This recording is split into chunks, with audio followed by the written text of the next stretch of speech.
Study 24 Udaipur में आप सभी का स्वागत है। आज के इस वीडियो में हम आत्मनिर्भर भारत अभियान के तीसरे चरण में सरकार के द्वारा कौन कौन सी घोषणाएं की गई थी उनके बारे में आज के इस वीडियो में हम डिस्कस करेंगे।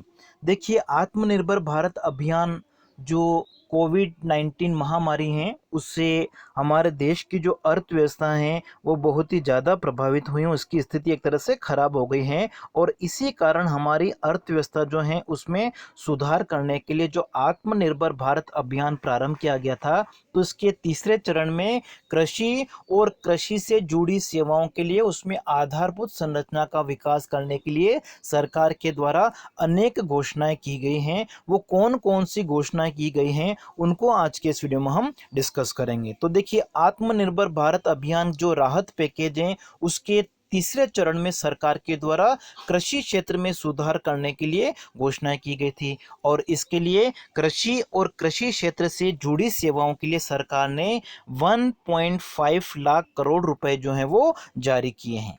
अब देखिए, इसमें कौन कौन सी घोषणाएं हुई हैं उनको हम देखते हैं।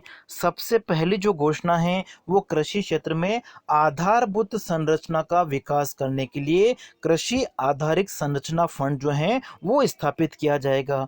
और कृषि क्षेत्र की जो आधारभूत सुविधाएं हैं उनका विकास करने के लिए, कृषि मंडियों का विकास करने के लिए, फार्म गेट हैं उनका विकास करने के लिए, आधारभूत संरचना को एक तरह से मजबूत बनाने के लिए 1 लाख करोड़ रुपए की जो मदद है वो दी जाएगी। मतलब 1 लाख करोड़ रुपए की मदद से कृषि आधारित संरचना फंड जो है वो स्थापित किया जाएगा। इससे कृषि क्षेत्र के विकास को एक तरह से बढ़ावा मिलेगा।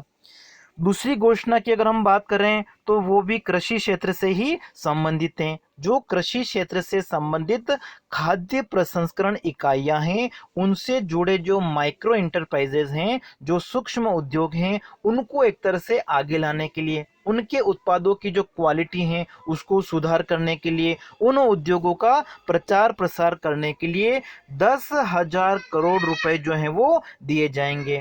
और इससे क्या होगा, इन उत्पादों की जो क्वालिटी है उसमें सुधार होगा, जिससे निर्यात को बढ़ावा मिलेगा। और पीएम का जो सपना है लोकल फॉर वोकल, इससे भी उसको एक तरह से मजबूती मिलेगी। इस योजना के माध्यम से विभिन्न राज्यों के जो प्रमुख उत्पाद हैं, जो प्रोडक्ट हैं, उनको भी एक तरह से बढ़ावा दिया जाएगा, उनकी भी क्वालिटी में सुधार का मौका मिलेगा, इससे लाभ मिलेगा ताकि उनका भी जो निर्यात है वो एक तरह से क्या हो, बढ़े। मतलब लोकल फॉर वोकल को मजबूत बनाने के लिए जो खाद्य प्रसंस्करण इकाइयां हैं उनसे जुड़े जो माइक्रो एंटरप्राइजेज हैं उनको एक तरह से बढ़ावा देने के लिए 10,000 करोड़ रुपए की मदद दी जाएगी। फिर उसके बाद में हम मछली पालन उद्योग की अगर हम बात करें तो मछली पालन उद्योग को बढ़ावा देने के लिए मछुआरों के लिए सरकार ने 20,000 करोड़ रुपए की जो राशि है वो देने की घोषणा की है। और इससे लगभग इस इंडस्ट्री में जो मछली उद्योग है उसमें काम करने वाले लगभग 55 लाख लोगों को रोजगार मिलेगा। ठीक है, ये जो 20,000 करोड़ रुपए आवंटित किए गए हैं मत्स्य संपदा योजना के अंतर्गत, इससे लगभग 55 लाख लोगों को रोजगार का अवसर मिलेगा। और जो लोग इसमें काम कर रहे हैं उनका बीमा है या उनकी जो नाव है उनका भी बीमा एक तरह से उपलब्ध कराया जाएगा इस राशि के माध्यम से। इस राशि में से 11,000 करोड़ रुपए जो हैं वो समुद्री और घरेलू मछलियों तथा मत्स्य पालन उद्योग के लिए होंगे। और बाकी के बचे हुए 9,000 करोड़ रुपए जो हैं वो फिशिंग, हर्बल कोल्ड चेन एवं आधारभूत संरचना का विकास करने के लिए होंगे।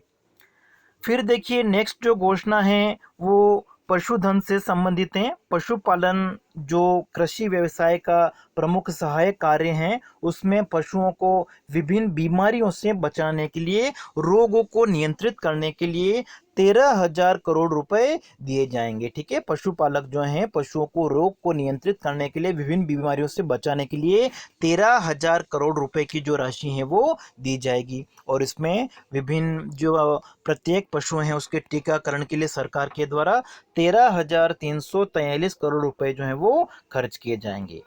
इसी तरीके से पशुपालन क्षेत्र में आधारभूत संरचना का विकास करने के लिए एक फंड बनाया जाएगा, पशुपालन आधारभूत संरचना विकास फंड। इसके माध्यम से डेयरी, पशु चारे के क्षेत्र में निजी क्षेत्र को प्रोत्साहित किया जाएगा। निजी क्षेत्र को बढ़ावा देने के लिए इस फंड में सरकार के द्वारा 15,000 करोड़ रुपए का प्रावधान किया गया है। पशुपालन आधारभूत संरचना विकास फंड है। इसमें निजी क्षेत्र को प्रोत्साहित करने के लिए सरकार के द्वारा 15,000 करोड़ रुपए का जो है वो प्रावधान किया गया है। साथ ही साथ जो सरकार है डेयरी प्रोडक्ट हैं और अन्य जो दूध उत्पाद हैं उनके निर्यातों को भी बढ़ावा देने का कार्य करेगी। तो इस योजना के लिए सरकार के द्वारा 15,000 करोड़ की जो राशि है वो एक तरह से घोषित की गई है।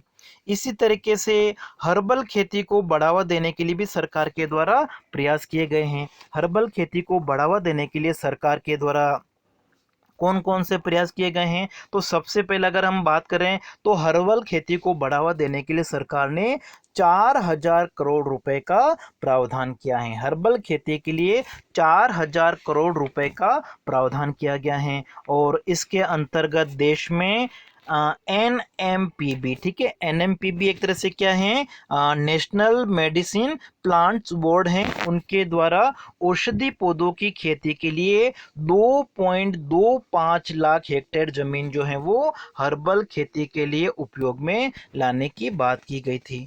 और हर्बल खेती को बढ़ावा देने के लिए औषधि पौधे लगाने के लिए गंगा नदी के किनारे 800 हेक्टेयर जमीन एक तरह से इस कार्य के लिए हर्बल खेती के लिए प्रयोग में ली जाएगी। ठीक है, गंगा नदी के किनारे 800 हेक्टेयर भूमि जो है वो हर्बल खेती औषधि पौधे लगाने के लिए प्रयोग में लगाई जाएगी। और अगले 2 वर्षों के लिए 10 लाख हेक्टेयर क्षेत्र जो है वो हर्बल खेती के लिए कवर किया जाएगा। अगले 2 सालों को भी इसमें घोषणा की गई है और इससे किसानों को 5,000 करोड़ रुपए की आय का सृजन होगा। तो हर्बल खेती को बढ़ावा देने से सरकार ने किसानों की आय को बढ़ाने के लिए भी इसको एक तरह से अपने एजेंडे में शामिल किया है।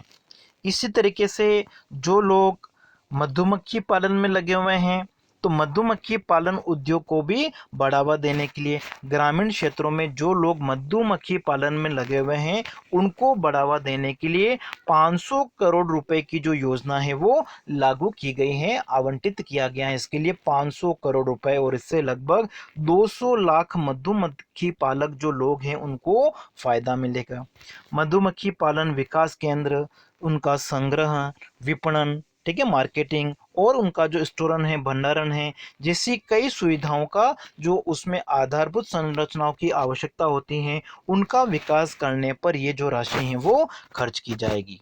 इसके अलावा साथ ही साथ टॉप टू टोटल का मतलब टमाटर, प्याज और आलू की जो खेती है जिसको ऑपरेशन ग्रीन्स कहा जाता है उसके लिए भी सरकार के द्वारा 500 करोड़ रुपए जो है वो आवंटित किए गए हैं, प्रावधान किया गया है। ठीक है, TOP, टोमेटो, ऑनियन और पोटैटो, ठीक है, टमाटर, प्याज और आलू की खेती हैं उनको बढ़ावा देने के लिए, उनका परिवहन, जो ये फल सब्जियां हैं उनका परिवहन करने के लिए और इनका भंडारण करने के लिए सरकार के द्वारा सब्सिडी दी जाएगी। 50% सब्सिडी जो है, ठीक है, परिवहन का जो खर्चा है, भंडारण का जो खर्चा है उसमें से 50% सब्सिडी आर्थिक सहायता सरकार के द्वारा दी जाएगी। तो इस तरीके से ये 8 घोषणाएं जो हैं वो सरकार के द्वारा कृषि क्षेत्र और खेती से संबंधित हैं। अब देखिए कृषि क्षेत्र में जो प्रशासनिक सुधार हैं उसके लिए भी सरकार के द्वारा 3 घोषणाएं की गई हैं। वो कौन कौन सी 3 घोषणाएं हैं? सबसे पहली घोषणा है आवश्यक वस्तु अधिनियम 1955 जो है उसमें एक तरह से संशोधन किया जाएगा, मतलब किसानों को अपनी उपज का उचित मूल्य मिल सके इसके लिए 1955 आवश्यक वस्तु अधिनियम जो है उसमें संशोधन किया जाएगा। इसमें विभिन्न प्रकार के जो अनाज हैं, दलहन हैं, तिलहन हैं, प्याज, आलू, खाद्य हैं, इन सभी के ऊपर सरकार का जो नियंत्रण है उन नियंत्रणों को हटाया जाएगा। इनके ऊपर जो सरकार की स्टॉक लिमिट है उसको भी एक तरह से हटाया जाएगा। ठीक है, सरकार की जो स्टॉक लिमिट है उसको हटाने से संबंधित कुछ प्रावधान है वो एक तरह से लागू किया जाएगा ताकि इनके जो उत्पादक है उनको एक तरह से प्रोत्साहन मिल सके। लेकिन कुछ प्रावधान जो हैं जब इनके मूल्यों में अत्यधिक वृद्धि हो जाती है या कोई प्राकृतिक संकट आ जाता है,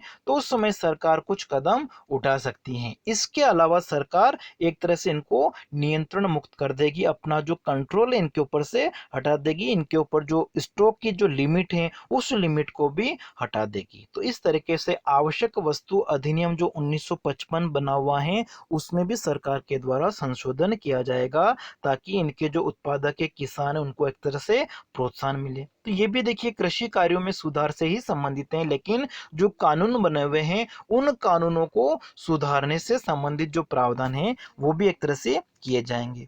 इसी तरीके से जो किसान हैं उनको अपनी उपज का जो मूल्य है वो उचित मूल्य मिल सके, उसके लिए भी सरकार के द्वारा एक केंद्रीय कानून बनाया जाएगा। किसानों को उपज का बेहतर मूल्य और उपज बेचने के ज़्यादा से ज़्यादा विकल्प मिल सकें, इसके लिए भी एक तरह से केंद्रीय कानून लाया जाएगा। जैसे पुराने कानून में अगर हम देखें कि जो किसानों का जो उत्पाद है वो एक तरह से लाइसेंसधारी जो कृषि उत्पादक विपणन समितियां होती हैं, ठीक है, उनके माध्यम से बेचने के जो बंधन है वो एक तरह से हट जाएगा। सरकार, केंद्र सरकार जो है वो इस बंधन से किसानों को एक तरह से मुक्त करेगी, मतलब किसानों को अपनी उपज का मूल्य जो है वो अच्छा मिल सके, उनके सामने बहुत सारे विकल्प हैं, वो जहाँ चाहें अपना माल एक तरह से बेच सकें। अगर उनको अपने राज्य में अपना जो कृषि उत्पाद है उसका मूल्य अगर कम मिल रहा है, तो वो अगर चाहें तो दूसरे राज्यों में भी अपना जो उत्पाद है वो बेच सकेंगे। ठीक है, इस तरीके से जो कानून है उसमें एक तरह से